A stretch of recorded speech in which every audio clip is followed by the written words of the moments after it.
अभिषेक पाती यहोवादा नवे साल विच वटे रोज तेरी गावेगा अभिषेक पात यहोवादा नवे साल विच वटे रोज तेरी गावेगा अभिषेक पाती यहोवादा नवे साल विच वटे रोज तेरी गावेगा अभिषेक पात यहोवादा नवे साल विच वटे रोज तेरी गावेगा मन जे कलाम ते टिकावेगा मन जे कलाम ते टिकावेगा मन जे कलाम ते टिकावेगा मन जे कलाम ते टिकावेगा बड़िया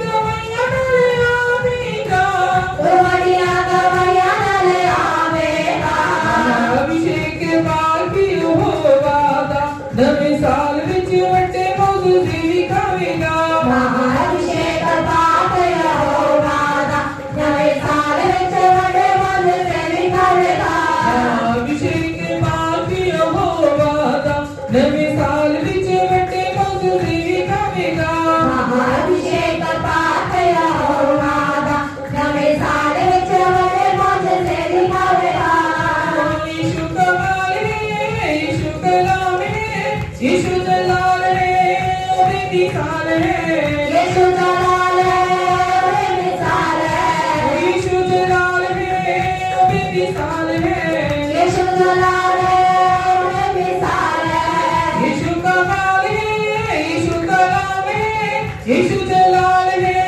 ओ बेमिसाल है यीशु जलाल है बेमिसाल है यीशु जलाल है ओ बेमिसाल है यीशु जलाल है बेमिसाल है हीरो नाले उसको ते आवेगा जो भी मंगेगा उसको पावेगा हीरो नाल उसको ते आवेगा जो भी मांगेगा उसको पावेगा हीरो नाले उसको ते आवेगा जो भी मंगेगा उसको पावेगा हीरो नाल उसको ते आवेगा जो भी मांगेगा उसको पावेगा हीरो नाले उसको ते आवेगा जो भी मंगेगा उसको पावेगा हीरो नाल उसको ते आवेगा जो भी मांगेगा उसको पावेगा मन जे कलाम ते टिकावेगा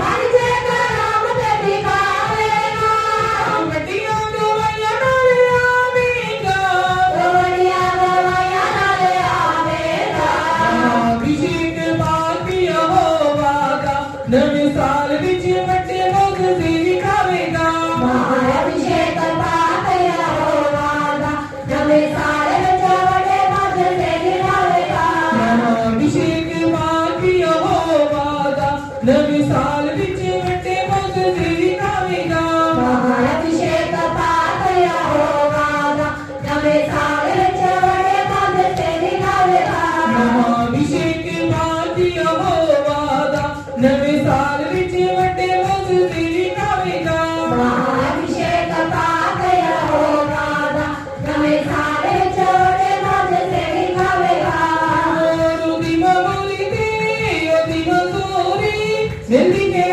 ते हर चीज पूरी मिलदी है ते हर चीज पूरी मिलदी है ते हर चीज पूरी मिलदी है ते हर चीज पूरी ओदी ममोली तेरी ओदी मजूरी मिलदी है ते हर चीज पूरी मिलदी है ते हर चीज पूरी मिलदी है ते हर चीज पूरी मिलदी है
नवे साल विच वड्डे मोगते विखावेगा महाअभिषेक पाके यहोवा नवे साल विच वड्डे मोगते विखावेगा भुल जाएगा सोगानो महाअभिषेक विच भुल जाएगा सोगानो महाअभिषेक विच भुल जाएगा सोगानो महाअभिषेक विच भुल जाएगा सोगानो महाअभिषेक विच भुल जाएगा सोगानो भुल जाएगा दुकानो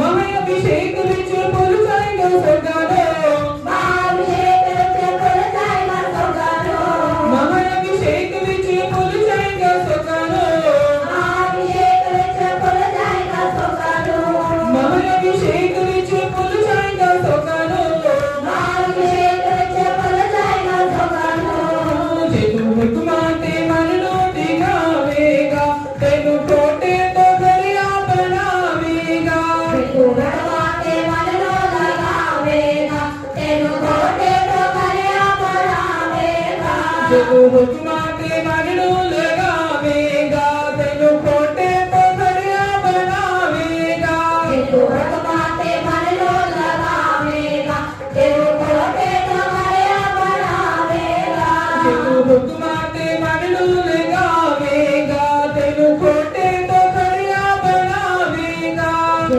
भगवाते मन नो लगावेगा तेनु कोटे तो करया बनावेगा बन जे कलाम ते टिकावेगा मन से कलाम से निकालेगा बन जे कलाम ते टिकावेगा मन से कलाम से निकालेगा वड्डियां गवाइयां नाले आवेगा बढ़िया गवैया नाले आवेगा महाअभिषेक बाकी यहोवा दा नवे साल विच वड्डे मोगते विखावेगा महाअभिषेक यहोवा दा नवे साल विच वड्डे मोगते विखावेगा महाअभिषेक बाकी यहोवा दा नवे साल विच वड्डे मोगते विखावेगा महाअभिषेक पाप यहोवा दा नवे साल विच वड्डे मोगते विखावेगा ओदी मामूली ते ओदी मजूरी मिलदी है ते हर चीज पूरी मिलती है ते हर चीज पूरी ओ मिलदी है ते हर चीज पूरी मिलती है ते हर चीज पूरी ओदी मामूली ते ओदी मजूरी मिलदी है ते हर चीज पूरी मिलती है ते हर चीज पूरी ओ मिलदी है ते हर चीज पूरी मिलती है ते हर चीज पूरी मिलदी है ते हर चीज पूरी मिलती है ते हर चीज पूरी ਜਦੋਂ महाअभिषेक लेके जावेगा तेरा सब कुछ नवा हो जावेगा जब महाअभिषेक लेके जावेगा तेरा सब कुछ नवा हो जावेगा जब महाअभिषेक लेके जावेगा तेरा सब कुछ नवा हो जावेगा जब महाअभिषेक लेके जावेगा तेरा सब कुछ नवा हो जावेगा जब महाअभिषेक लेके जावेगा तेरा सब कुछ नवा हो जावेगा जब महाअभिषेक लेके जावेगा तेरा सब कुछ नवा हो जावेगा बन जे कलाम ते टिकावेगा मन के कलाम से ठिकावेगा वड्डियां गवाइयां नाले आवेगा बढ़िया गवैया नाले आवेगा महाअभिषेक बाकी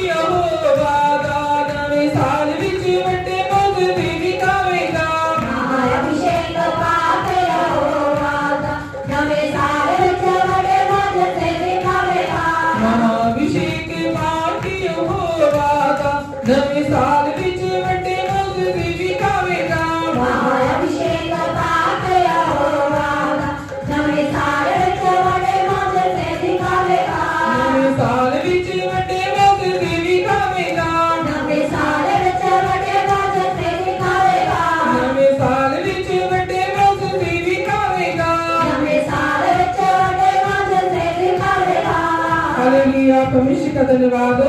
सभी जन अपने हाथों को ऊपर उठाइए। हम प्रार्थना का स्वागत करेंगे ताली के साथ, ताली के गड़गड़ाहट के साथ। हालेलुया, स्वागत करेंगे, स्वागत करेंगे। हालेलुया, आपके जीवन में स्वागत करेंगे, अपने पति के जीवन में, पत्नी के जीवन में, अपने परिवार में, अपने बच्चों में, अपने जॉब में, अपने व्यवसाय में, काम काज में, खेत खलिहान में, अपने जीवन के हर हिस्से में स्वागत करेंगे। हालेलुया, जिसने स्वागत करना तो प्रार्थना का सीख दिया, उसके पिता के घर तक जाने का रास्ता ढूंढ लिया, उसके जीवन के हर हिस्से में, उसके बुलाने में खुशी आ जाएगी, आनंद आ जाएगा। Hallelujah, praise the name of Jesus, praise the name of Jesus, hallelujah. उसके जीवन का हर हिस्सा आशीषित हो जाएगा। Thank you Jesus, thank you Jesus, hallelujah. और अपने बच्चों को रहम करने वाले, दया करने वाले, फजल करने वाले परमेश्वर, तेरा महान सामर्थ, तेरा महाअभिषेक तेरे बच्चों के ऊपर रहने करो। स्वागत करो पिता परमेश्वर के महान सामर्थ का, महाअभिषेक का स्वागत करो, स्वागत करो अपने जीवन में। हालेलुया, आपके जीवन में, हम सबके जीवन में वो बढ़ने के लिए हालेलुया, वो टूटे हुए को जोड़ने के लिए आया है, वो सचमुच में निराशा हुए लोगों को आशा देने के लिए आया है, वो काम से खास बनाने के लिए आया है, वो बंधनों को तोड़ने के लिए आया है, वो हमारे कई प्रकार के शैतानी जंजीरों को तोड़ने के लिए आया है। वहां पर दया करने वाला परमेश्वर वो हमारे बीच में है, अपने महान सामर्थ के साथ हमारे बीच में है, अपने महाअभिषेक के साथ हमारे बीच में आने लगा। मांगो, मांगो, अपने जीवन में मांगो, अपने परिवार में मांगो। वो तुम्हें बीमारियों से आजाद करने के लिए आया, वो तुम्हें निराशाओं से आशा में लाने के लिए आया, वो तुम्हारे बोझ को उठाने के लिए आया, तुम्हें पापों से जो चक्रे वो तुम्हें आजाद करने के लिए आया, छुड़ाने के लिए आया, क्षमा करने के लिए आया।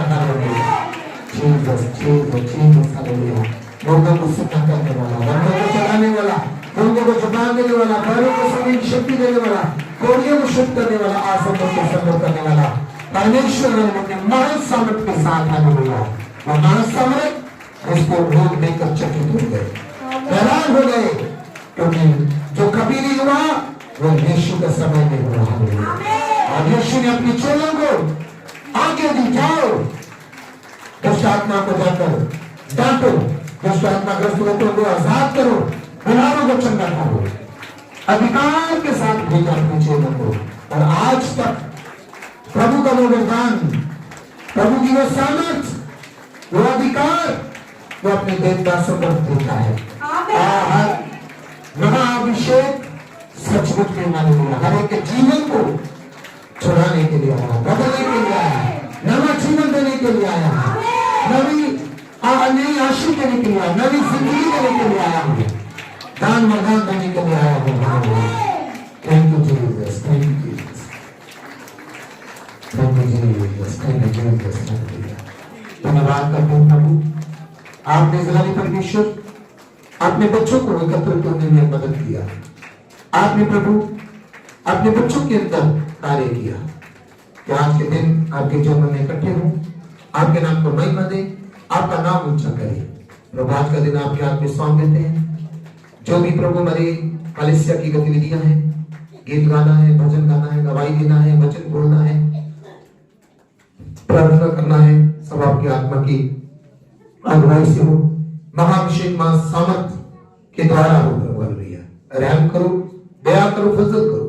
बाकी का समय आपका हाथ में सौंपते हैं, प्रभु यीशु मसीह के नाम से मांगते हैं, आमीन। नाम क्या? बनारस से। कहां से आए? छत्तीसगढ़ से आए हैं। क्या गवाही आपकी?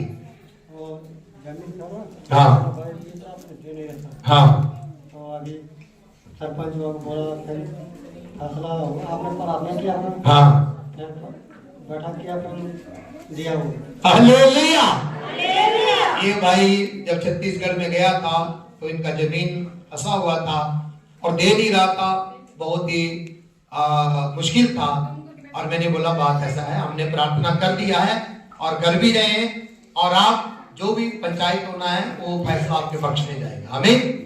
और वैसे जो हमने बोला वो पूरा हुआ। आमीन। यही है। जोर से ताली जाकर परमेश्वर के नाम में। नेक्स्ट। थोड़े बीमार हो गए सी ना हाँ ਤੇ ਫਿਰ ਡਾਕਟਰ ਦਵਾਈ ਨਹੀਂ ਸੀ ਦਿੰਦੇ ਹੂੰ। ਇਹਨਾਂ ਨੇ ਦੱਸਿਆ ਕਹਿੰਦੇ ਮੇਰਾ ਪੂਰਾ ਸਰੀਰ ਦੁਖ ਰਿਹਾ ਹੂੰ। ਹੈ ਕਿ ਅੱਗੇ ਪਿੱਛੇ ਤਾਂ ਕਦੇ ਇਦਾਂ ਹੋਇਆ ਹੀ ਨਹੀਂ ਵੀ ਸਰੀਰ ਦੁਖੇ ਵੀ ਕੋਈ ਨਾ ਕੋਈ ਹੋਈ ਹੋਣਾ ਹੂੰ ਤੇ ਫਿਰ ਡਾਕਟਰ ਕੋਲ ਅਸੀਂ ਗਏ ਉਹ ਕਹਿੰਦੇ ਇਦਾਂ ਨਹੀਂ ਸੀ ਦਵਾਈ ਦੇਣੀ ਹੂੰ ਜਦ ਤੱਕ ਪਹਿਲਾਂ ਰਿਪੋਰਟ ਕਰਾਓ ਹੂੰ। ਫਿਰ ਅਸੀਂ ਦਵਾਈ ਦੇਣੀ ਹੈ ਹੂੰ ਫਿਰ 8 ਕੁ ਦਿਨ ਹੋ ਗਏ ਸੀ ਇਹਨੂੰ ਇਦਾਂ ਦੱਸਦੇ ਮੈਂ ਪਰਮੇਸ਼ਰ ਦੇ ਅੱਗੇ ਹਰ ਰੋਜ਼ ਪ੍ਰਾਰਥਨਾ ਕਰਦੀ ਹੂੰ। ਕੋਈ ਵੀ ਬਿਮਾਰੀ ਇੱਦਾਂ ਦੀ ਨਾ ਦੱਸੀ ਜਿਹਦੇ ਸਾਨੂੰ ਪਤਾ ਹੋਵੇ ਹੂੰ ਫਿਰ ਅਸੀਂ ਅੱਜ ਸਵੇਰੇ ਪ੍ਰਾਰਥਨਾ ਕੀਤੀ ਫਿਰ ਅਸੀਂ ਕਿਹਾ ਸਵੇਰੇ ਨੋਰਮਲ ਰਿਪੋਰਟ ਆਈ ਹਾਲੇਲੂਇਆ। ਹਾਲੇਲੂਇਆ। ਸੋ ਪ੍ਰਭੂ ਦਾ ਧੰਨਵਾਦ ਹੋਵੇ ਜਿਸ ਤਰ੍ਹਾਂ ਅਸੀਂ ਬੋਲਦੇ ਹਾਂ ਅਸੀਂ ਤੁਹਾਡੇ लिए प्रार्थना कर रहे हैं, आपके लिए प्रार्थना कर रहे हैं और आप भी प्रार्थना किया करें। आमीन। और बहन जैसे प्रार्थना कर रहे थे और हम भी प्रार्थना कर रहे थे और उनको मुश्किल और उनका बेटा भी बोल रहा था कि पास्टर जी कोई ऐसी बात ना हो। मैंने बोला कुछ नहीं होगा, सब प्रभु अच्छे करेगा। सो रिपोर्ट करवाई, रिपोर्ट में कुछ भी नहीं आया। आमीन हालेलुया। जोर से ताली बजाकर परमेश्वर का नाम लेंगे। इस बहन का नाम सीमा है और ये राजस्थान से है लेकिन अभी ये खटीगढ़ में रहते हैं। हाँ जी बहन, क्या गवाही है आपकी? जय मसीह की सबको। सबको जय मसीह की बोलो। ये मेरे बेटे की गवाही है। जब ये घर से आया था ना 15 दिन पहले, तो इसको दुष्ट आत्मा ऐसे सैन रूप दिखती थी। हाँ। दिन में भी, शाम को भी, सवेरे भी। जब फादर जी गए हमारे घर पे तो प्रार्थना कराई, फिर मैं यहाँ पे आई। उसके बाद में मेरे बच्चे को कुछ भी नहीं दिया। हालेलुया। देखो ये है मां सामत की प्रार्थनाएं, महाअभिषेक की प्रार्थनाएं। और ये बहुत घबराई हुई थी कि फादर जी ऐसा क्यों हो रहा है, मेरे बेटे को साक्षात ऐसे करके दुष्ट आत्मा दिखती है। मैंने बोला अभी हमने प्रार्थना कर दी है और अभी नहीं दिखेगा और नहीं दिखा। आमीन हालेलुया। जोर से ताली बजाकर परमेश्वर के नाम में। क्या नाम आपका? मेरा नाम पूजा है। पूजा है। कहाँ से है? तलवाड़ा से। पीछे कहाँ से? राजस्थान से। यस हाँ, ये वही बहन है जो कल पिछले गवाही दे थी, नई गवाही के साथ आए हैं कल। क्या गवाही है?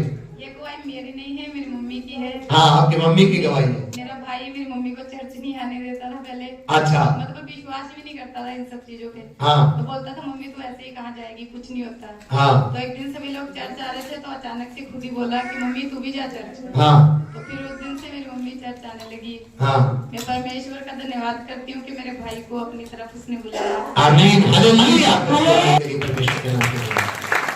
ये हमारी छत्तीसगढ़ से है, पास्टर लखन की वाइफ है।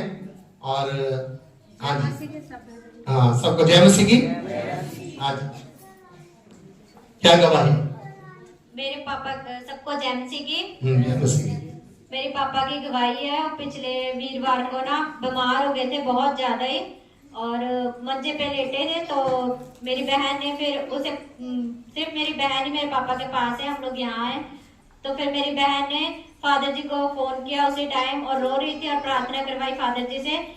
फिर मदर जी और फादर जी दोनों ने प्रार्थना की तो मेरे पापा उसी टाइम ठीक हो गए और मेरे पापा को शब्द दिए थे कि आप शाम की मीटिंग अटेंड करोगे और उन्होंने सचमुच शाम की मीटिंग अटेंड की। मैं परमेश्वर का बहुत आमीन हालेलुया। उनकी कंडीशन ऐसी थी, जब उन्होंने बताया, बेटी फोन कर रही थी कि पापा से चला भी नहीं जा रहा, उठा भी नहीं जा रहा और उनकी उल्टियां भी नहीं रुक रही और शाम को मीटिंग भी है और जाना भी है। हमने जैसे प्रार्थना की और मदर जी भी, हम दोनों प्रार्थना कर रहे थे और मदर जी बोल रही है तुम शाम का मीटिंग करोगे। आमीन।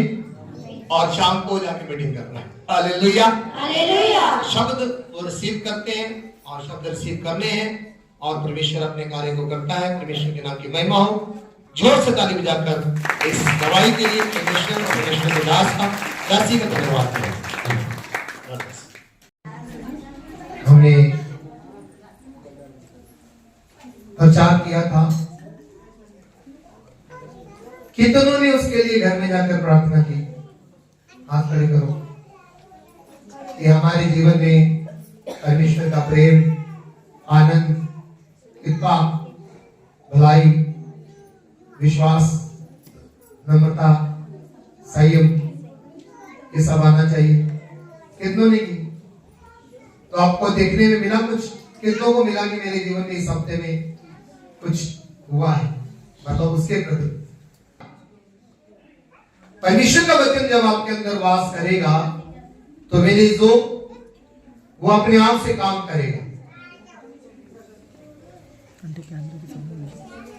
लेकिन वास कैसे करेगा? आज चंद शब्दों को हम देखेंगे कि परमेश्वर का वचन, जो आज वचन के लिए सब लोग प्रचार करते हैं, वचन शब्द ध्यान से सुनना, ये बहुत गहरा वचन है जो मैं आपको बताने जा रहा हूं। शब्द के बारे में सभी बोलते हैं, लेकिन कोई भी व्यक्ति या कोई भी ज्ञान ये नहीं हमको बताता कि उस शब्द का नाम क्या है और वो शब्द कौन है। ये भी शब्द, लेकिन जब हम यीशु मसीह के जीवन के बारे में देखते हैं तो बाइबल में लिखा गया है, यूहन्ना की किताब उसका 1 अध्याय 1 वचन में पढ़िए उस वचन को, देखो किस तरीके से लिखा गया है। हालेलुया। मेरी तो आपके जीवन में काम कब करेगा वचन? वाणी आपके अंदर कब काम करेगी? जब आप अपने आप को वाणी के अधीन होगे, जब अपने आप में आप वाणी को सच मानोगे, जब अपने आप में आप वाणी को महत्व दोगे, जब अपने आप में आप वाणी पर विश्वास करोगे, तो आपके अंदर वो काम करेगी। अन्यथा क्या है? कई बार हम लोगों पर विश्वास करते हैं, प्रभु के दासों पर विश्वास करते हैं। यह बात तो सत्य है कि आप किसी दास पर विश्वास करते हैं कि यह यदि प्रार्थना करेगा तो परमेश्वर सुनता है, लेकिन आप कंप्लीट आशीष या छकाई या उद्धार तभी पाएंगे जब आप यीशु की वाणी में, यीशु के वचन में पक्के हो। हमें कई लोग जो पास्टरों तक सीमित रहते हैं, कैसे रहते हैं पास्टरों तक सीमित? कि पास्टर ने प्रार्थना की, मेरी सिर दर्द हट गई, प्रार्थना की, मेरी टांग दर्द ठीक हो गई, प्रार्थना की, मेरा ये ठीक हो गया। ठीक है, लेकिन अगर आप यीशु में आप जड़ नहीं पकड़ रहे हो, यीशु के वचन में जड़ नहीं पकड़ रहे हो, तो आपके लिए पास्टर, प्रभु का दास एक सिर्फ चेले की तरह है कि जब कभी भी आप बीमार हुए, जाकर झाड़ा फूकी करवाई और ठीक हो गए। राइट? परमेश्वर ने ये चिन्ह चमत्कार तो दिए, लेकिन आपका भी वचन में मजबूत होना बड़ा जरूरी है, वाणी में मजबूत होना बड़ा जरूरी है, वचन को समझना बड़ा जरूरी है। तो आपको यह भी सीखना है कि जैसे बच्चे लोग खाना खाते हैं ना अपने हाथों से, चमचे से खाते हैं, तो शुरू से जब बच्चे देखते हैं कि अपने हाथों से जब खाते हैं, तो हमारे बुजुर्ग कहते हैं कि उनको खाने दो, उनको लगेगा, इसके शरीर को क्या करेगा? लगेगा। अगर तुम उसके मुंह में बुर्कियां डालते रहोगे तो पतला रहेगा, उसके शरीर को लगेगा नहीं। ऐसे बोलते हैं, हाथ रखो, ऐसे ही बोलते हैं कि बच्चे को अपने हाथों से खाने दो, इसको खाना लगेगा। तो एक टाइम होता है कि बच्चा मां का दूध पीता है, 2-3 साल, चलो कोई 4 साल भी पी जाते होंगे, राइट? तो बाद में उसको खाना तो खाना ही पड़ता है।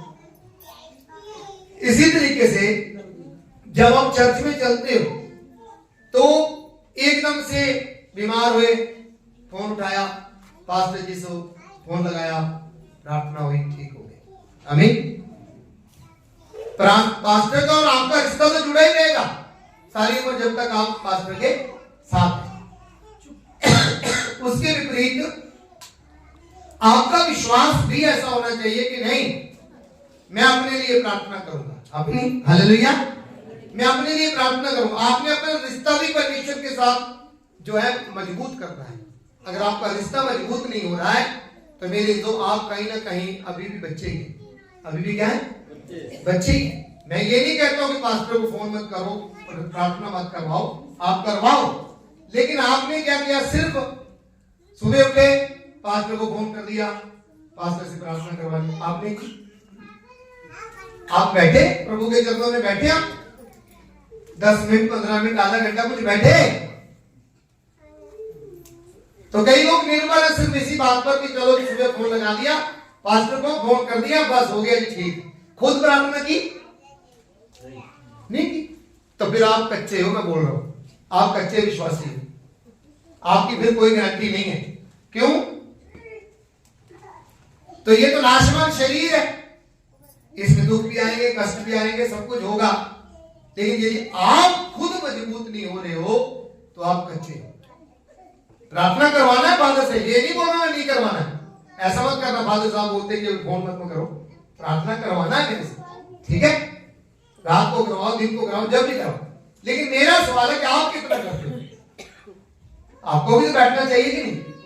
बोलो, बैठना चाहिए कि नहीं? प्रभु के आगे रोना चाहिए कि नहीं? तो प्रभु देखेगा कि ये बहन, ये भाई, ये बच्चा मेरे चरणों में कितना बैठता है, तो आपको मजबूती तब मिलेगी। तो वचन सिर्फ वाणी जो है वो मुझे और आपको परमेश्वर सिखा रहा है। कैसे?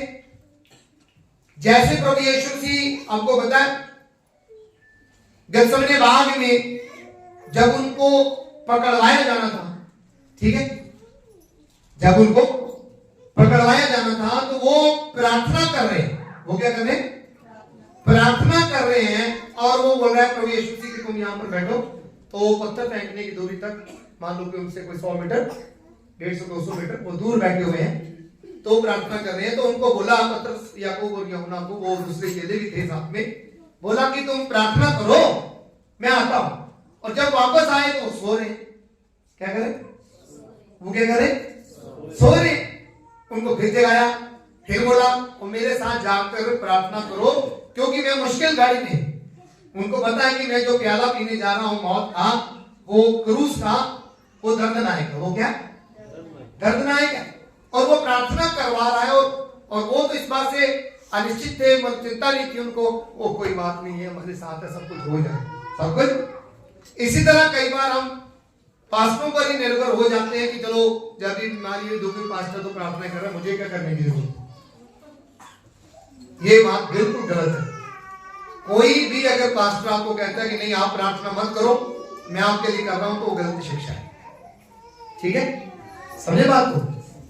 तो वो प्रार्थना आपको करना है, आपने खुद भी मजबूत होना है। यदि आप खुद मजबूत नहीं हो रहे तो आप कच्चे हो। तो जो शब्द हम सुन रहे हैं, वो शब्द पर भरोसा करना भी बड़ा जरूरी है। अब यहां पर वचन लिखा, आदि में वचन था, वचन परमेश्वर के साथ था और वचन ही परमेश्वर था। पढ़ो यूहन्ना की किताब उसका 1:1 पढ़ो ध्यान से। आदि में वचन था और वचन परमेश्वर के साथ था और वचन परमेश्वर था। यही आदि में परमेश्वर के साथ था। सब कुछ उसी के द्वारा उत्पन्न हुआ। ये वचन जो था, देखो इसके अंदर कितनी सामर्थ थी। वचन के अंदर कितनी सामर्थ थी। कैसे? आओ उत्पत्ति की किताब में आओ, उसका पहले अध्याय में और 3 वचन से पढ़ना शुरू करो।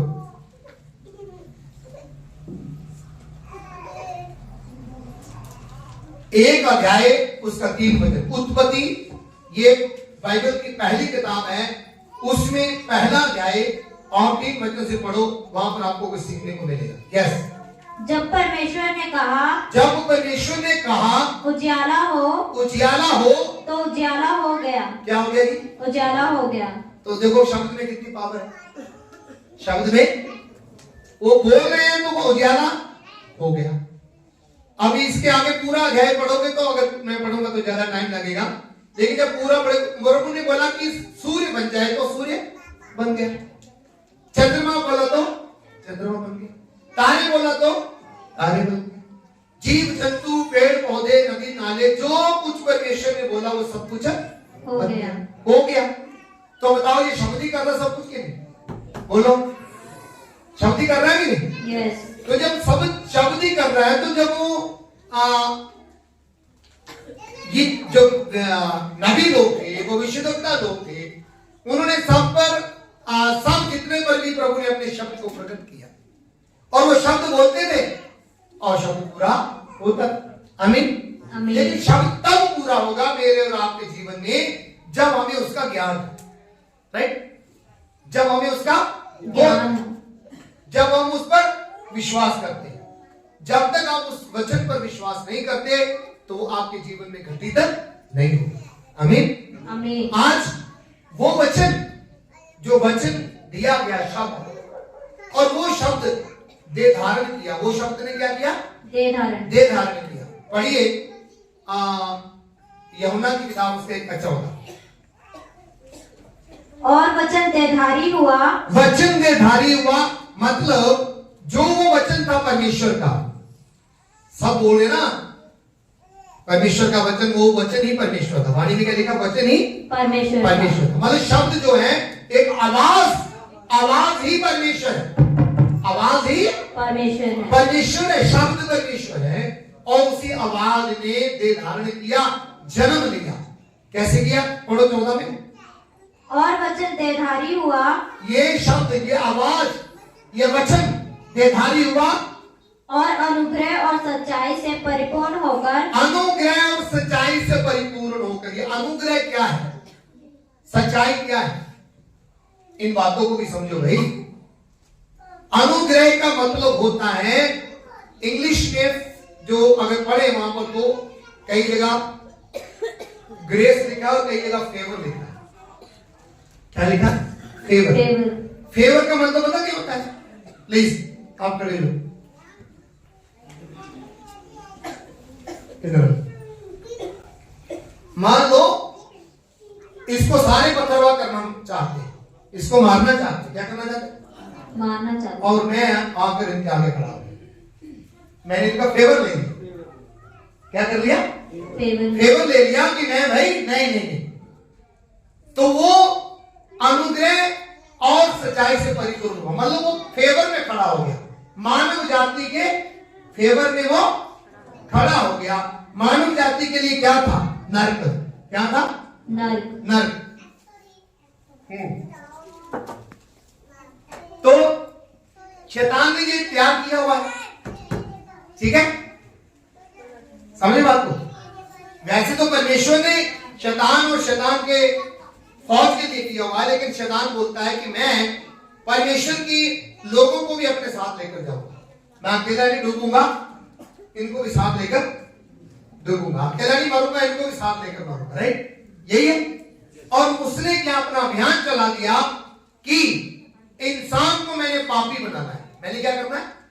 पापी बनाना है। और पापी बनाने के लिए उसको इतना पाप परोस दिया कि ले भाई तू चाह के भी नहीं निकल सकता, तेरे लिए इतना कठिन हो जाएगा, नहीं है? अब बताओ, जो नशे का गुलाम है, नशे से निकलना आसान है? बोलो कितना कठिन है। और जो व्यभिचार का गुलाम है, व्यभिचार समझते हैं, मतलब बुरा सोचना, बुरा करना, मतलब गलत संबंध बनाने, चाहे पति हो चाहे पत्नी हो, चाहे लड़का हो चाहे लड़की हो, वो व्यभिचार। तो उससे बाहर आना कितना मुश्किल है, समझ रहे बात? नहीं है? कई लोग चाहकर भी नहीं निकल पा रहे, मतलब कितना कठिन है। गुस्सा करो, कितना समझाते हैं मत किया कर, मत किया कर। पति को भी समझाते हैं, पत्नी को भी समझाते हैं, बेटे को भी समझाते हैं, बेटी को भी समझाते हैं। तू बर्तन तोड़ देती है, तू बर्तन तोड़ देता है, तू अपनी पत्नी को कूट देता है, तू गुस्सा तेरे से कहां इतना आ जाता है? तो बताओ, ये शैतान ने पाप नहीं परोसा हो तो क्या है कि तू वहां पाप की दलदल से निकल ना सके। क्या कर सके? उसमें से निकल ना सके। और वहां पर प्रभु यीशु मसीह जो वचन है वो दे धारण करके हमारे बीच में आकर खड़ा हो गया, हमारी फेवर में आकर खड़ा हो गया। और वो कहता अनुग्रह और सच्चाई से परिपूर्ण होना। सच्चाई से परिपूर्ण होने का मतलब क्या है? सच्चाई से परिपूर्ण होने का मतलब क्या है? क्या वो सच बोलता था? हम में से भी बहुत सच लोग बोलते हैं। सच बोलने का मतलब है कि जो मनुष्य को वो सिखा रहा था पाप के बारे में, वो सत्य था। वो था सत्य कि समझो इस चीज को, ये पाप तुम्हें नरक में ले जाएगा, लेकिन लोगों के समझ नहीं आ रहा। आज भी वही है, लोगों के समझ नहीं आ रहा है, वो अपने पाप में ही बनना चाहते हैं। अगर मैंने यीशु को मान लिया तो धर्म परिवर्तन हो जाएगा, ठीक है। तो अब सवाल उठते कि मेरे धर्म में रहकर पाप क्षमा नहीं, लेकिन पाप क्षमा समझ भी तो आए, ठीक है। अगर किसी को समझ आती है तो भाई ठीक है, लेकिन जो पाप क्षमा यीशु मसीह के बीच में पाप क्षमा का जो वृत्तांत है, जो कहानी है, वो बिल्कुल समझ आती है। आमीन। और उसने सिर्फ बोला नहीं, सच्चा करके दिखाया, सच करके दिखाया भी, पापियों को क्षमा किया। स्वर्ग में आप जिंदा जाओगे, वो भी करके दिखाया। आप मौत से उठोगे, दोबारा जी उठोगे, वो भी दिखाया। दिखाया नहीं? दिखाया कि नहीं? यस। जिस दिन प्रभु यीशु मसीह ने शरीर पर प्राण त्यागा, बच्चे में लिखा कब्रें खुल गई। क्या हो गया? खुली कि नहीं? यस। खुली कि नहीं? यस। तो मुर्दा जिंदे हुए कि नहीं? हुए। तो जब प्रभु यीशु मसीह प्रचार कर रहे थे तो लोग हंसते थे हमने तो कभी ऐसा देखा नहीं कि मुर्दा जिंदा होंगे, हैं? हमने तो कभी देखा नहीं। हाँ, मंजी पर पड़ा हुआ है, थोड़ी देर सांस बंद हो गया, कई लोगों का चल भी पड़ता है, चलता कि नहीं? आप फेसबुक में देख रहे कि नहीं? मां 3 घंटे बच्चा बंदा मरा लाल जी, उसके सांस वापस आ गई, वो जिंदा हो गया। अरे वो जिंदा हो गया, लेकिन कब्रें फट जाए, कब्रों में से लोग निकल कर आ जाए, तो बताओ ये क्या है? अद्भुत है कि नहीं? बोलो अद्भुत है कि नहीं? और लाजर 4 दिन का कब्र में पड़ा हुआ है, बोलते अब तो सड़ गया होगा, बदबू आती होगी। उसको जाकर बोला प्रभु यीशु मसीह ने, निकल लाजर बाहर, तो वहां वो जिंदा होकर उठकर बाहर आ रहा है। तो बताओ ये अद्भुत है कि नहीं? ये सच है कि नहीं? ये कथा कहानियां नहीं है, यीशु मसीह का प्रचार। जो सच्चाई है, वो जो उन्होंने बोला वो करके दिखाया। आमीन। आमीन। वो क्या है? करके दिखाया। करके दिखाया। उन्होंने स्वर्ग दिखाया, स्वर्ग के लिए बोला तो स्वर्ग दिखाया। आमीन। आमीन। हालेलुया। हालेलुया। उन्होंने नरक के लिए बोला तो नरक भी दिखाया लोगों कि देखो भाई ये नरक है, सुधर जाओ। आमीन। तो सब कुछ दिखाया, और उन्होंने दूध का दूध और पानी का पानी सब कुछ सामने करके रखा हुआ है, इसलिए उसको सच्चाई को जो सामने नजर आए। आमीन। जो सामने नजर आए, और इसलिए लाखों लोग जो थे उनके पीछे लग गए। क्यों? 18 वचन पढ़ो, क्या बोलता है? 1:18 यूना। परमेश्वर को किसी ने कभी नहीं देखा। परमेश्वर को कभी किसी ने नहीं देखा। सभी लोग यही कहते हैं, सारे धर्म कहते कि नहीं? बोलो। हाँ, वो देवी देवता में देखते हैं, वो अवतारों में देखते हैं, वो किसी भी रूप में उसको देखते हैं, लेकिन एक बात जरूर कहते हैं कि परम पिता परमात्मा को कभी किसी ने नहीं देखा। क्यों साहब, आप भी कहनी है, ऐसे बोलते कि नहीं कि परम पिता परमात्मा को कभी किसी ने नहीं देखा। बाइबल भी यही कहती है कि परम पिता परमात्मा को कभी किसी ने नहीं देखा। तो आगे क्या लिखा? इकलौता पुत्र, हाँ, जो पिता की गोद में है, इकलौता पुत्र जो पिता की गोद में है, उसी ने उसे प्रकट किया। यीशु ने, मतलब प्रभु यीशु मसीह ने ही उसको प्रकट किया। प्रकट कैसे किया? यही अपने कामों से किया कि नहीं? पिता को प्रकट किया, पिता के प्रेम को प्रकट किया, पिता की हर बात को उन्होंने प्रकट किया। और इसलिए पिता की, वो परम पिता परमात्मा की कहानी, जो सच्ची कहानी है, जो सच्चाई है, वो सामने दूध का दूध और पानी का पानी सामने निकल कर आता है। आमीन। आमीन। और ये कहानी मुझे नहीं, दुनिया के लोगों को पसंद आ रही है कि नहीं? बोलो भाई, आ रही है कि नहीं? समझ आ रही है कि नहीं? अब लाखों के लाखों लोग यीशु मसीह के पीछे चलते आ रहे हैं, चल के आ रहे हैं लोग। आमीन। आ रहे हैं कि नहीं? जब लाखों के लाखों लोग चल के आ रहे हैं तो कई लोगों को आपत्ति है, कई लोगों को आपत्ति है। अगर तुम नहीं समझा पा रहे, तुम्हें नहीं समझ आ रहा, तो हम क्या कह सकते हैं? आमीन, हालेलुया। अब यीशु का प्रचार जो था, उन्होंने जोर ही प्रचार कर दिया कि जाओ सारे संसार के लोगों में जाओ और उन्हें पिता पुत्र पवित्र आत्मा के नाम से बपतिस्मा दो ना। पहले कहता कि सारे संसार के लोगों के पास सब जाओ, मतलब सारी जातियों के लोगों के पास जाओ, उन्हें चेला बनाओ। उन्हें मेरा क्या करो? चेला बनाओ। उन्हें क्या करो? चेला बनाओ। चेला बनाओ और उन्हें पिता पुत्र पवित्र आत्मा के नाम से बपतिस्मा दो और उन्हें वह सिखाओ जो मैंने तुम्हें सिखाया है, और देखो मैं जगत के अंत तक तुम्हारे साथ रहूंगा। आमीन, आमीन, हालेलुया, हालेलुया।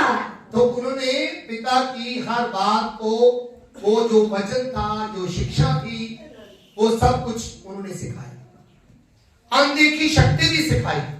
परमेश्वर की अनदेखी शक्ति क्या है? वो पवित्र आत्मा। आमीन, आमीन। और देखा रूप वो खुद, देखा रूप वो खुद, और खुद का क्या है? सिर्फ बातों में नहीं, वो कर्म में भी परमेश्वर था। आमीन, था कि नहीं? बोलो, था कि नहीं? Yes, hallelujah, hallelujah. तो कई लोग बातों के ही शेर होते हैं। यीशु मसीह बातों का शेर नहीं था, वो प्रैक्टिकल सब कुछ करके बताते थे। वो सच जो था सच दिखाते थे। आमीन, जो क्या करते थे? सच दिखाते थे। इसलिए वो लिखा है कि वो अनुग्रह और सच्चाई से परिपूर्ण होकर हमारे बीच में डेरा किया, हमारे बीच में डेरा किया। तो मतलब उनके बीच में कोई झूठ नहीं था। बोलो बोलो बोलो बोलो बोलो, उनके अंदर कोई भी झूठ नहीं था, झूठ नहीं था। जो उन्होंने बोला सच बोला। और मायावी दुनिया हमको नहीं दिखाई। मायावी दुनिया समझते? जो पढ़े लिखे हैं वो समझ सकेंगे। उन्होंने लिटरल जो सही सामने जो दिख रहा है, नहीं, ये क्या है? बोलो सभी, क्या है ये? क्या है जो सामने दिख रहा है? उन्होंने वही दिखाया। मायावी है मतलब दिखा दिया, जब आगे देखने के तो ये क्या हो गया? नहीं, ये तो है ही नहीं। जो दिखाया देखने के तो आगे है ही नहीं, नहीं है। क्यों भाई? Hallelujah, hallelujah, hallelujah, hallelujah. तो मेरी सोच अनुग्रह और सच्चाई से परिपूर्ण होकर शब्द ने हमारे बीच में डेरा किया, जन्म लिया यीशु के रूप में, और पिता को अपने द्वारा प्रकट किया। उसको बोलते कामों के द्वारा, प्रत्यक्ष रूप में जब उन्होंने प्रकट किया, और वो सच्चाई हमारे बीच में है। आमीन, आमीन। अब यही शब्द जब यीशु मसीह बोलते थे तो होता था कि नहीं? जैसे पिता परमेश्वर के मुंह से शब्द निकलता था ना कि उजाला हो जाए, तो क्या हो गया? सूर्य धरती से कितना बड़ा है? ये हमारी धरती जो है कितना बड़ा है? भाई साहब, ये मुझे लगता है कि आप अपने सिरदर्दी दूर करवाने आते हो, सीखने सूखने के लिए कुछ नहीं आता। नहीं है? टांग दर्द ठीक हो जाए, बच्चा मिल जाए, मुंडा मिल जाए, पैसे मिल जाए, सीखने आना है यहाँ पर। आमीन, सीखने आना है। सिर्फ इसी बात पर निर्भर मत रहो कि मेरी टांग ठीक हो जाए, मेरा पेट ठीक हो जाए, मेरा वो हो जाए। तो सीखना भी पड़ेगा। आमीन, सीखना भी पड़ेगा, तभी आप परमेश्वर में मजबूत खड़े रहोगे। अगर आप लॉलीपॉप ही खाने के लिए आते हो तो है वो तो कहीं भी मिल जाएगा, नहीं है? पर शिक्षा जो परमेश्वर की शिक्षा, वो हर जगह नहीं मिलेगी। क्योंकि चिर चमत्कार तो कई जगह मिल जाएंगे। यहाँ पर हजारों ट्रक जाते कि नहीं, मैं बाप चलना बाबा हड़पा से बोलते कि नहीं? जाते ट्रक की नहीं, मैं चला वहां पे भूत उतारने, मैं वो करने। लोग ठीक भी होकर आते हैं, कई लोग आते हैं कि नहीं? चंगाइयां तो आपको हर जगह मिल जाएंगी, पर शिक्षा आपको मेरे दोस्त सही शिक्षा बहुत कम मिलेगी। और यही शिक्षा वचन में लिखा है कि यही शब्द तुमको क्या करेगा? आजाद करेगा। आमीन, आमीन। यही शब्द तुमको स्वर्ग में लेकर जाएगा, यही शब्द। Hallelujah, hallelujah. तो वो शिक्षा जरूरी है। इसलिए मैं बोलता हूँ कि इन चीजों पर ध्यान दिया करो। अभी मैं कई बार बोलता हूँ, मुझे याद है कि धरती से सूर्य कितना बड़ा है। कोई बोलता है 120 गुना और कोई बोलता है 6000 गुना। कितना जी बोलो? आपको क्या नॉलेज है जी? आप 6000 गुना। कितना जी? मतलब 6000 धरतियां एक तरफ और सूर्य, इतना बड़ा सूर्य परमेश्वर ने बोला कि let there be sun and the sun was there. बोला सूर्य बन जाए तो सूर्य बन गया। अब इतनी बड़ी आग कहां से ले लेंगे परमेश्वर? बोलो, अरबों साल हो गए सूर्य को जलते हुए। बोलो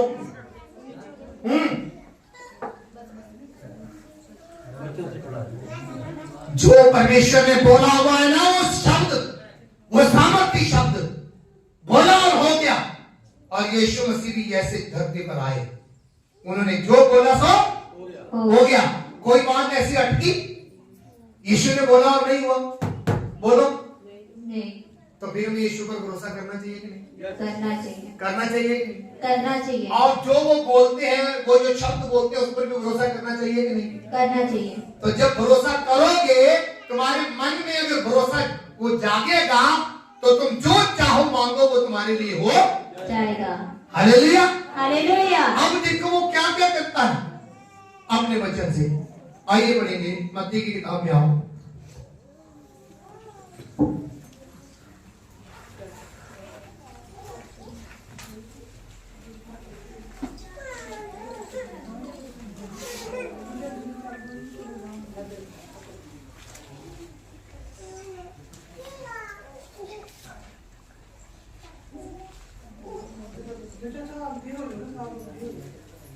उसका 8 अध्याय और 16 वचन से थोड़ा थोड़ा आगे हो जाओ। अच्छा, इसका थोड़ा सा करेक्शन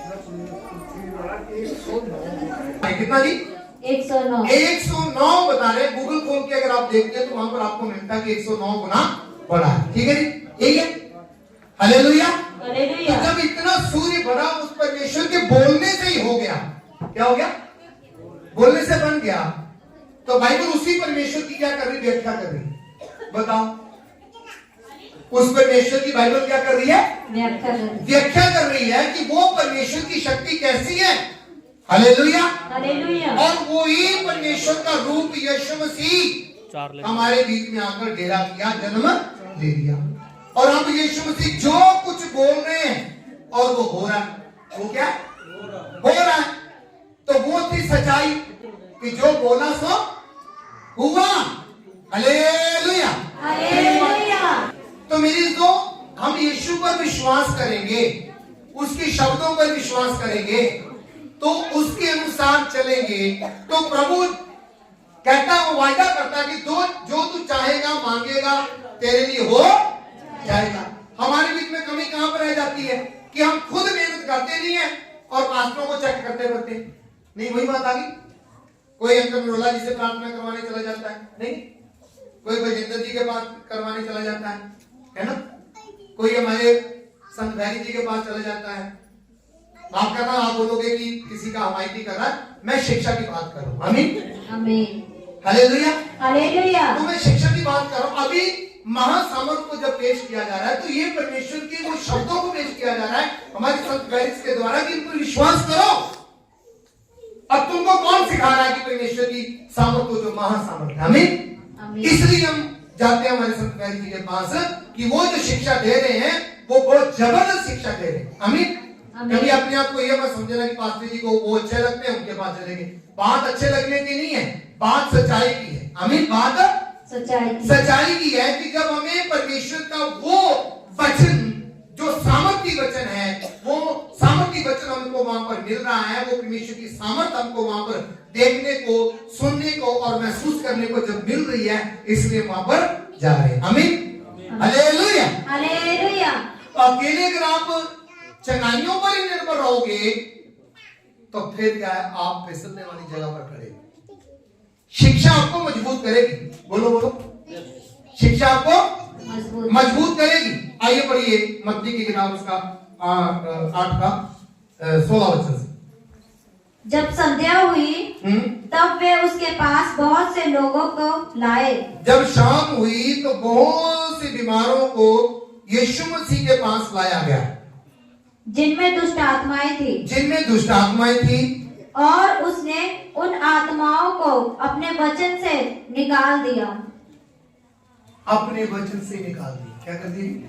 वचन से निकाल दिया। शब्द बोला, वचन बोला और दुष्ट आत्माएं क्या हो गई?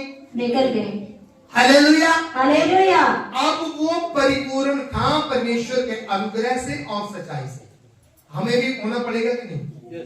बोलो, होना पड़ेगा कि नहीं? यस। उसकी सच्चाई को मानना पड़ेगा कि नहीं? यस। उसके अनुग्रह को, जो मतलब उसका पक्ष है, उसको मानना पड़ेगा कि नहीं? उसका पक्ष मानोगे कि यहोवा परमेश्वर मेरे साथ खड़ा है। आमीन। आमीन। अपने वायदे के मुताबिक वो मेरे साथ खड़ा है, अपनी सच्चाई के मुताबिक वो मेरे साथ खड़ा है। तो इसी तरह यीशु मसीह के अंदर वो जो बात आई, तो वो जो बोल रहे हैं वो हो रहा है। आमीन। वो हो रहा है। वो कंप्लीट परमेश्वर हमारे बीच में यहाँ पर आगे। आमीन। आज वो ही वचन को कह रहे हैं कि अपने अंदर ले लो और उस पर विश्वास कर लो और तुम्हारा क्या है? उद्धार हो जाएगा, तुम्हारा छुटकारा हो जाएगा। तुम्हारे दुष्ट आत्मा से, जादू टोने से, ये कराए से, जो कुछ भी उससे छुटकारा हो जाएगा, बीमारी से छुटकारा हो जाएगा। ठीक है। आपका काम, क्रोध, लोभ, मोह, अहंकार, जो भी जिस चीज में, जिस पाप में आप फंसे हुए हैं, जिसने शैतान ने आपको फंसाया हुआ है, आप उससे क्या हो जाओगे? छूट जाओ। छूटोगे कि नहीं? छूटोगे कि नहीं? यस। और लिखा है, सच्चाई को जानो तो सच्चाई तुम्हें क्या करेगी? आजाद करेगी। आमीन। आमीन। और यीशु ने कहा, सच्चाई मैं हूं, जीवन मैं हूं, मार्ग मैं हूं। तो सच्चाई को जानो तो सच्चाई तुमको क्या करेगी? आजाद करेगी। आज प्रभु यीशु मसीह तुमको तुम्हारे भूत प्रेत से तुमको आजाद करेगा। आमीन। आमीन। हालेलुया। हालेलुया। यीशु मसीह तुम्हें तुम्हारी मुश्किलों से आजाद कर रहा है। यीशु मसीह तुम्हारे जो बंधन है वो तोड़ रहा है, अपने महान सामर्थ के साथ, महाअभिषेक के साथ वो तोड़ रहा है। आमीन। आमीन। उन्होंने अपने आत्मा को वचन में बोला, मैं सब पर बहा दूं। वही आत्मा महान सामर्थ बनकर सब पर बहाया जा रहा है कि उसको कबूल कर लो, ग्रहण कर लो और तुम्हारे अंदर अपने आप चिन्ह चमत्कार देखने को मिलेगी। आमीन। आमीन। हालेलुया। हालेलुया। इसलिए मैं कहता हूं कि शिक्षा पर ध्यान दिया करो। यदि शिक्षा पर ध्यान दोगे, उसके वचन पर ध्यान दोगे, उसकी व्यवस्था पर ध्यान दोगे, व्यवस्था उसका वचन है, शब्द है। क्या लिखा है? आइए पढ़िएगा नीति वचन की किताब, उसका 19 अध्याय 27 वचन पढ़ो।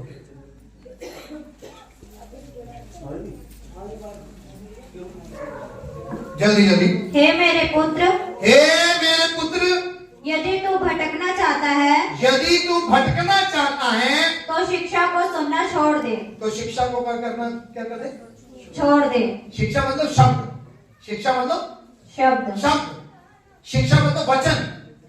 वाणी को सुनना छोड़ दे तो तू क्या हो जाएगा? क्या होगा? भटक जाएगा। क्या होगा? भटक जाएगा। क्या होगा जी? भटक जाएगा। भटक जाएगा। इसलिए मेरे जो वाणी सुनना बड़ा जरूरी है। चर्च में आकर वाणी सुनना बड़ा जरूरी है। लेकिन आजकल क्या है, आपको यूट्यूब दे दिया कि घर में सुन लिया करो, कोई जरूरत नहीं चर्च में जाने की। पर ये बात गलत है। चर्च में आना बड़ा जरूरी, क्योंकि ये नियम है, सिद्धांत है परमेश्वर का। ये क्या है? सिद्धांत है। तो सिद्धांत को मानना पड़ेगा। और आज हम डर रहे अपने समाज से, अपने लोगों से, अपनी कई बातों से, अपने किराए से, है ना, दिहाड़ी से। वो जाएंगे, दिहाड़ी टूटेगी, खर्चा भी होगा, वहां पर दाम भी कुछ डालना पड़ेगा। डरता कि नहीं बंदा? बोलो, डरता कि नहीं? जिन्होंने तो परमेश्वर से सच्चा रिश्ता जोड़ लिया, कोई बातों से नहीं डरे। चाहे दिहाड़ी टूटे, चाहे जेब खर्च हो, चाहे कुछ भी हो, मुझे परमेश्वर के घर में जाना ही जाना है। मुझे उसका वचन सुनना ही सुनना है, क्योंकि प्रभु का वचन कहता है, यदि तू वचन सुनना छोड़ देगा तो तू भटका जाएगा। बोलो, तू भटका जाएगा। कितने लोग भटकना चाहते हैं? हाथ खड़ा करो। हाँ, धन्यवाद हो, अच्छे तरीके से सभी सुन रहे हैं। कई लोग की पता नहीं, सामने सामने यानी शक ना हाथ खड़ा कर देना, चल सामने बोले जाए। अब कितने लोग नहीं भटकना चाहते, वो हाथ खड़ा करो। हाँ, राइट। यहां से मुझे पता चल रहा है कि आप सुन रहे हैं। तो आपको प्रभु के शब्दों पर, प्रभु के उस जिंदा शब्द पर, वो जिंदा यीशु पर ध्यान देना पड़ेगा। यीशु को अपने जीवन में लेना पड़ेगा और उसकी वाणी को भी लेना पड़ेगा। राइट? कई लोग यीशु को ले लेते हैं अपने अंदर पर उसकी वाणी को नहीं लेते, पर वाणी को लेना भी बड़ा जरूरी है। तब आपको आपके विश्वास में 4 चांद लग जाते हैं। आमीन? आमीन। क्या होता है? 4 चांद लग जाते हैं आपके विश्वास को। आमीन? आमीन। हालेलुया। हालेलुया। समझ रहे मेरी बात?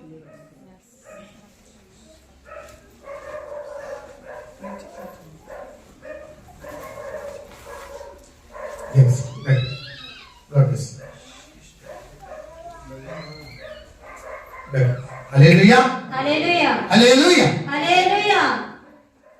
So,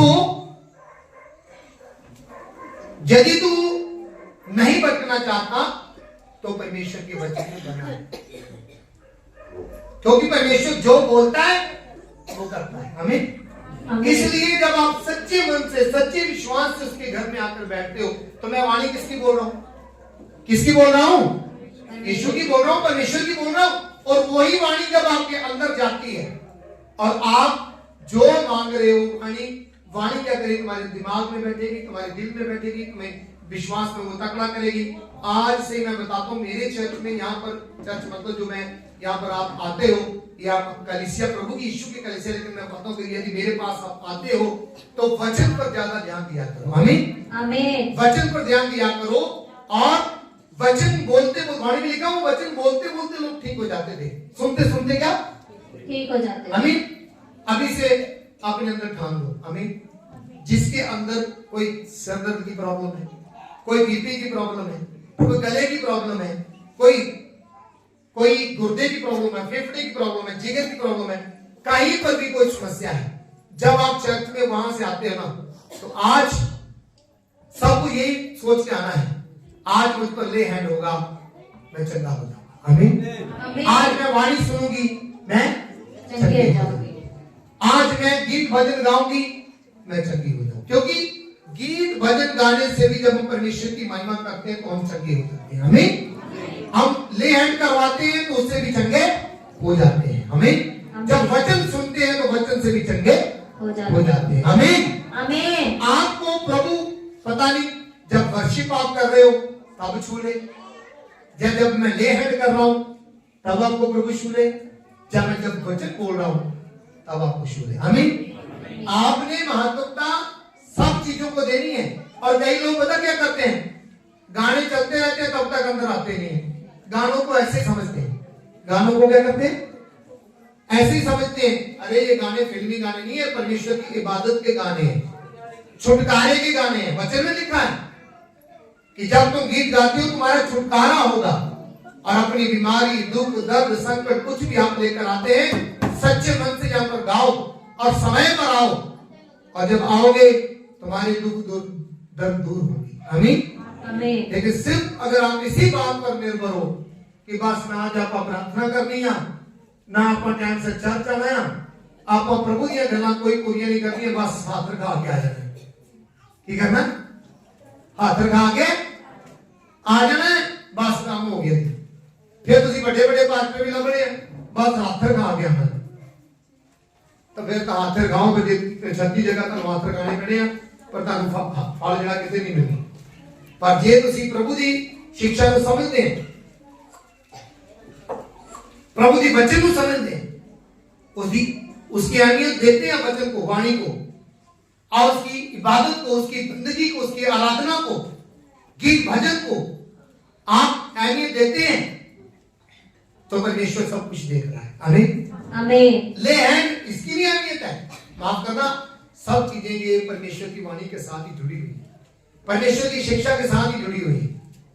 तो अगर आप यही सोचते हैं कि बस मैंने करना कराना कुछ नहीं है, ना मैंने प्रार्थना करनी है, ना मैंने चर्च जाना है, ना मैंने बाइबल पढ़नी सुननी है, ना मैंने कोई प्रभु के लिए दान 10वां हिस्सा कोई भेंट करनी है, बस जाकर हाथ रखवाना है, तो मैंने चंगा होकर आ जाना है। थोड़ी देर के लिए चंगे तो हो जाओगे, लेकिन थोड़ी देर के लिए चाहिए कि सदा के लिए बोलो? सदा के लिए। हालेलुया। हालेलुया। तो मेरे कहने का मतलब है कि परमेश्वर मुझे और आपको ऐसा बनाना चाहता है कि हम प्रभु में उसकी वाणी पर भरोसा करें, उसके शब्दों पर भरोसा करें और आपका जीवन मजबूत सुगठित हो जाए। हालेलुया। हालेलुया। आप बीमार भी होंगे, बीमारी आपको बीमार कुछ कर पाएंगे नहीं पाएंगे। हालेलुया। हालेलुया। आप गरीबी में भी चले जाएंगे, मान लो शैतान ने आपको परीक्षा में ला दिया, तब आप नमक मिर्च के साथ भी आप खाकर क्या करोगे? हैं? डांस करोगे। और मेरी जो परमेश्वर में आनंद ही कुछ ऐसा है, उसमें खुशी कुछ ऐसी है, क्योंकि परमेश्वर का वचन हमें पूरी तसल्ली देता है, पूरा आनंद देता है, पूरा हमें वो अपने जैसा बनाना चाहता है। आमीन। आमीन। प्यार। हालेलुया। हालेलुया। तो यहाँ पर वचन कुछ और पढ़ेंगे, 29 का नीति वचन 28 का 9 पढ़ेंगे।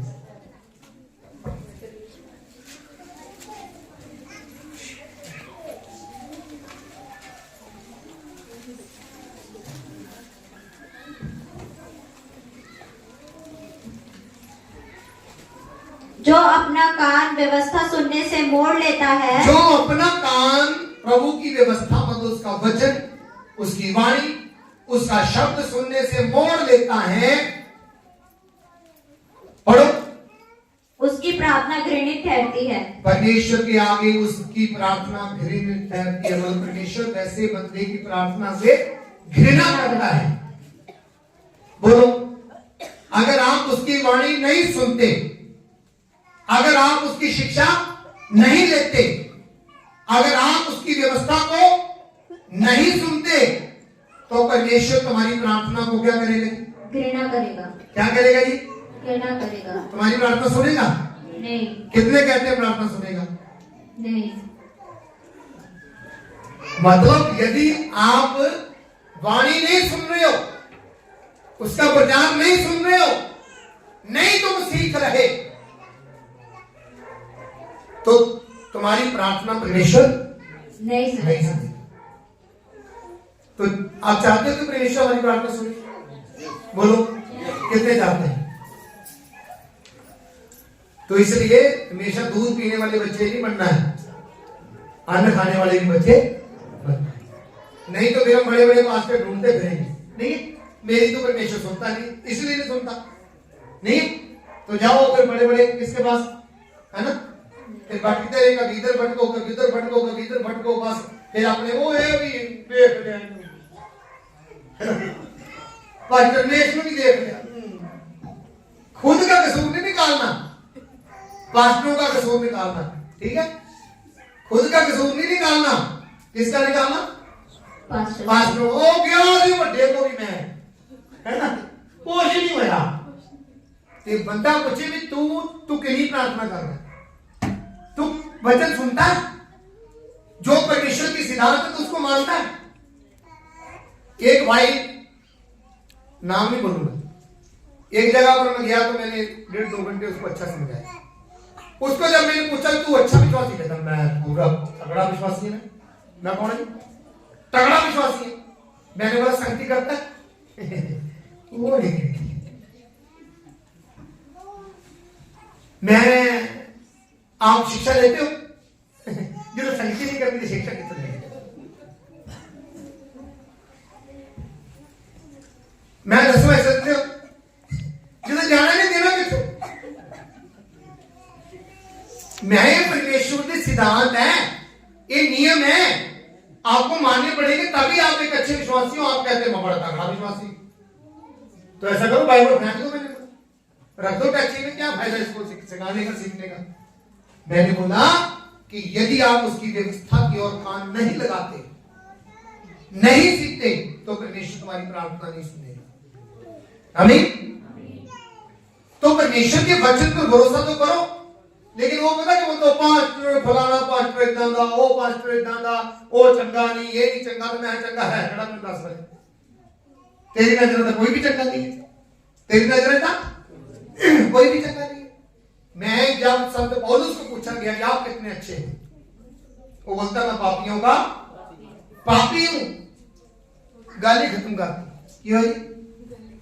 गल ही खत्म करती। सेवक एडा बड़ा सेवक, मान लो आज अंकल मनोला जी बोले मैं पापियां दा पापी, आगे सवाल कोई रह जाए?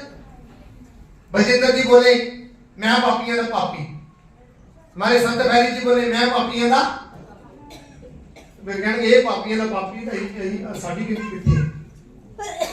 उस बात को समझो, इसका निचोड़ यही है कि इंसान कोई भी पूर्ण नहीं है। चाहे कोई भी संत हो, उसके अंदर कोई ना कोई कमी पाई जाती होगी।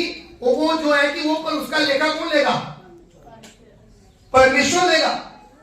लेकिन कुछ बातें सामने आ जाती हैं। मान लो कि मैं अपनी गाड़ी में पिस्टल रखता फिरता हूँ, 2-3 है ना बंदूकें रखता हूँ, बम रखता हूँ, है, और कहीं पकड़ा गया तो है हाँ। ऐसा होगा कि नहीं? होगा नहीं, चाहे कोई भी हो। फलानी जगह कहीं होटल में किसी के साथ पकड़ा गया, हाँ? कुछ पास्टर ऐसे हैं, अगर उनके साथ आप नहीं चलना चाहते तो कुछ ऐसे हैं, वो अलग बात है। लेकिन अगर आप उनके अंदर तक जाकर, उनके बेड के नीचे भी जाकर कोई ढूंढे कि यहां तुम्हें कोई पाप फंसा होगा, तो ऐसे कोई फायदा नहीं तुम्हें पास्टरों के साथ चलने से। पास्टर वाणी जब कहती है कि कोई भी धर्मी नहीं, कोई भी धर्मी नहीं, यीशु के कारण हम धर्मी हैं, हमारे पक्ष में आकर खड़ा हो गया ना, हमें यीशु के कारण हम धर्मी हैं, यीशु के कारण हम परमेश्वर के घर में पहुंचने के योग्य हैं, यीशु के कारण हम अमर जीवन के मालिक हैं, यीशु के कारण हम स्वर्ग के मालिक हैं। हमें वो है सच्चाई। बाकी अगर आप अपने किसी काम को लेकर अगर कोई सेवक भी घमंड करे मैं जी महापवित्र हूं, मैं जी महापवित्र, तो फिर यीशु जी कितने रहे?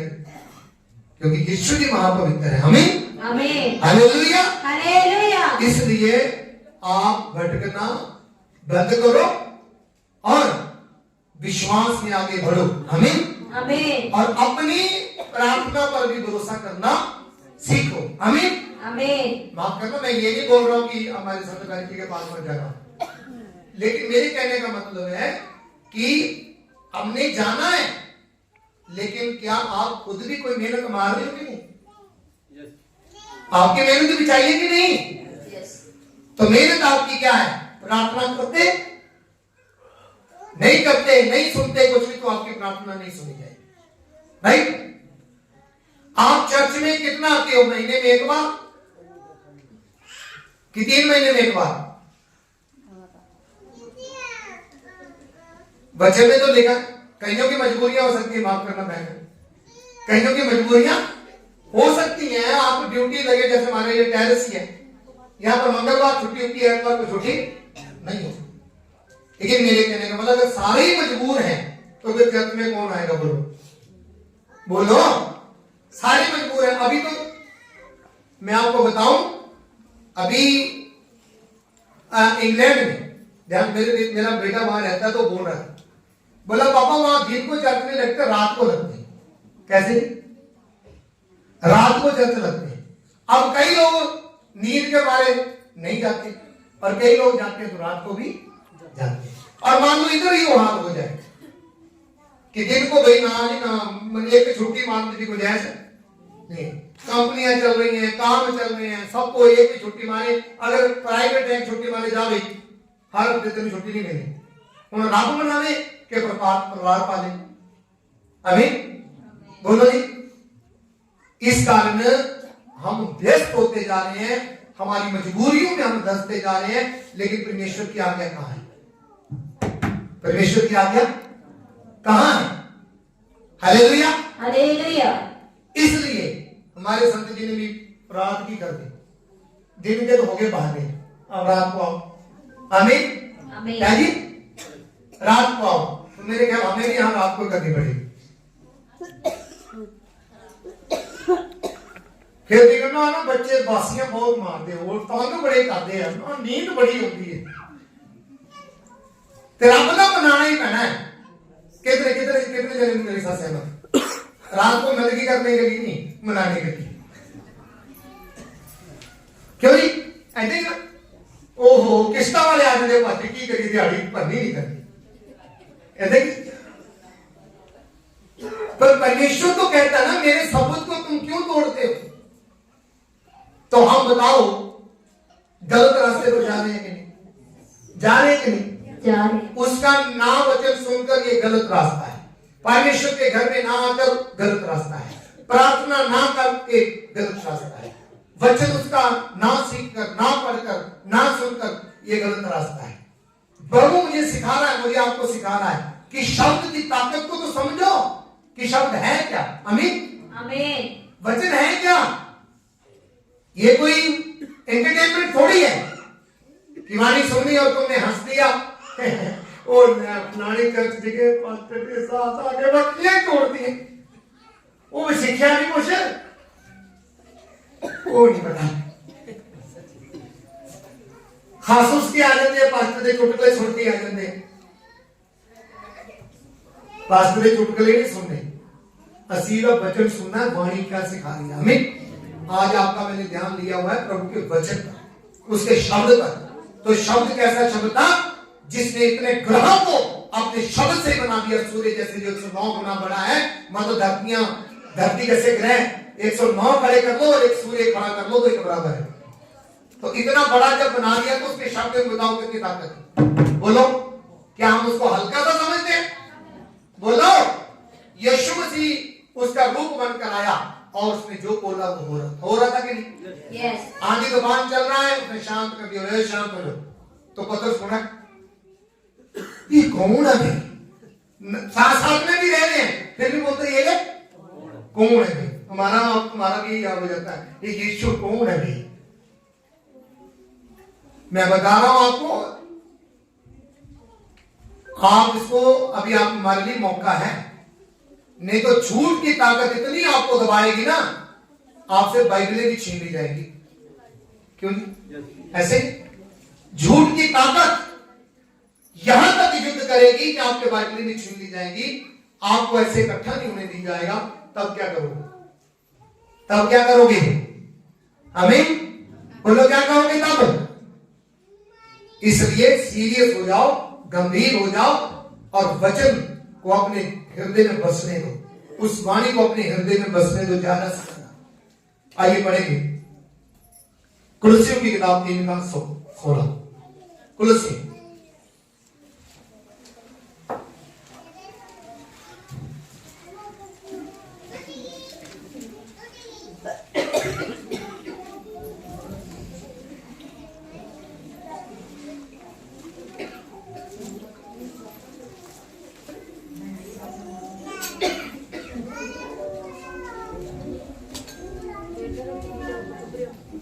पढ़ो कुलसियों 3:16।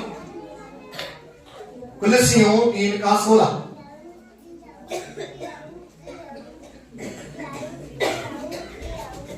वो कुलसियों की किताब पुराने नियम में नहीं है, नए नियम में। जब बच्चों को बोलो ना फिर वो गुस्सा मानते हैं। निकालो। मसीह के वचन को अपने हृदय में अधिकाई से बसने दो। मसीह के वचन को, मसीह के शब्द को अपने हृदय में अधिकाई से बसने दो। बसता है जी। फिर आप पता क्या, आप दुनिया में भी चलाक है, अनपढ़ है। अजिता क्या बोलते? अनपढ़ है, नहीं याद रखता। चुगलियां 3 घंटे की याद रह जाएंगी। नहीं, उसने ये बोला, उसने ये बोला, सुन योग रह गए। 3 घंटे की आप चुगलियां कर लो, नहीं है? क्यों नहीं? 4 बहनें इकट्ठी हो जाएं तो 3 घंटे की चुगलियां सब याद रह जाएंगी। किसने क्या बोला, किसकी पत्नी के बारे में बोला, किसी के पति के बारे में बोला, किसी की बहू के बारे में बोला, किसी के बेटे के बारे में बोला, सब याद रह जाएंगे। नहीं रहती? और पूरी क्लियर कट साफ जाकर आप शेयर करते हैं। वचन क्यों नहीं याद रहती? बोलो, वाणी क्यों नहीं याद रहती? क्योंकि तुम उस पर ध्यान नहीं देते, तुम उसको सीखना नहीं चाहते, तुम उसको अपने हृदय में बसाना नहीं चाहते। अगर हृदय में बसाना है तो वाणी तो कहती है कि जब पवित्र आत्मा तुम पर साया करता तो तुमको याद दिलाएगा। क्या करेगा? याद दिलाएगा। तो हमारा शिक्षक कौन है? पवित्र आत्मा। वो हमको याद दिलाएगा। इसलिए बड़ा सुनना बड़ा जरूरी है। ये बहाना मत बनाओ कि मैं अनपढ़ हूं, मुझे पढ़ना नहीं आता, मुझे लिखना नहीं आता, कि सुनना भी नहीं आता। कितने लोगों को सुनना नहीं आता? सुनना नहीं आता। धन्यवाद, तो बड़े ध्यान से सुन रहे सर। कितने लोगों को सुनना आता है? Very good. तो इसलिए कोई बहाना नहीं है वचन ना सुनने का, सुनना ही पड़ेगा यदि आप आशीष लेना चाहते हैं, यदि आप अपने जीवन में बढ़ना चाहते हैं, यदि आप चंगाई लेना चाहते हैं। प्रभु की शिक्षा को आपके अंदर अधिकाई से बसाना ही पड़ेगा, वचन कहता है। पढ़ो बेटे कैसे? मसीह के वचन को अपने हृदय में अधिकाई से बसने दो। मसीह के वचन को, यीशु मसीह के शब्द को अपने हृदय में अधिकाई से बसने दो। अधिकाई मतलब क्या होता है? ज्यादा से ज्यादा बसने दो। तो जब बसेगा तो काम होगा कि नहीं? बोलो, होगा कि नहीं? होगा कि नहीं? आप उसके नियमों को मानोगे, जैसा प्रभु का वचन कह रहा है कि तुम उसको, आप उसके शब्द को मानो, 7वें दिन को मानो, चर्च में आओ, प्रार्थना करो, और जो भी, जैसे उस भाई को बोल रहा था, फिर वो भाई ठंडा हो गया, बिल्कुल बोलता हाँ यार 10वां हिस्सा मैं नहीं देता, चर्च में मैं नहीं जाता। कलीसिया, मैंने बोला, फिर कलीसिया के बारे में पूछा, मैंने बोला कलीसिया प्रभु के दुल्हन है। कलीसिया क्या? प्रभु की। ये जो झुंड होता है ना कलीसिया का, हम सब मिलकर कलीसिया बनते हैं। बोलो क्या बनते हैं? कलीसिया। वाणी कहती है कि झुंड जो बनता है ना प्रभु को मानने का, तो हम कलीसिया हैं। हम क्या है? कलीसिया। कलीसिया, झुंड। तो कलीसिया को प्रभु ने अपनी दुल्हन कहा है। कलीसिया को प्रभु ने अपनी दुल्हन कहा है। क्या कहा? बोलो बोलो बोलो। दुल्हन। दुल्हन कहा है। और आप पढ़े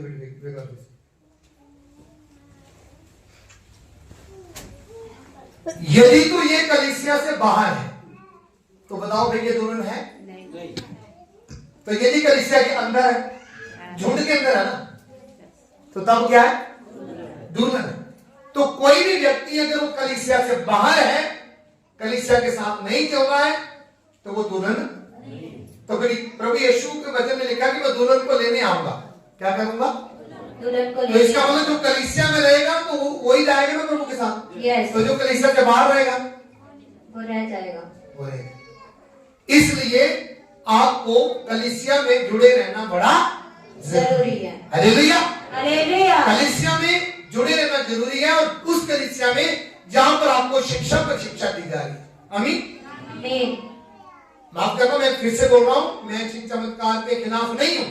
हमें चिन्ह चमत्कार हर एतवार चाहिए, चाहिए ना। तो प्रभु दे रहा है, ऐसी बात नहीं, दे रहा है। लेकिन मेरे कहने का मतलब, प्रभु का वचन भी कहता है कि मेरा राज्य शब्दों में नहीं है, सामर्थ में। किसमें? सामर्थ में। किसमें? सामर्थ में। सामर्थ में।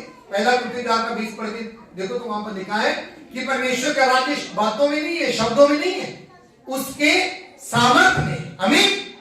तो उसकी महान सामर्थ में उसका राज्य है। Hallelujah, hallelujah. कैसी सामर्थ?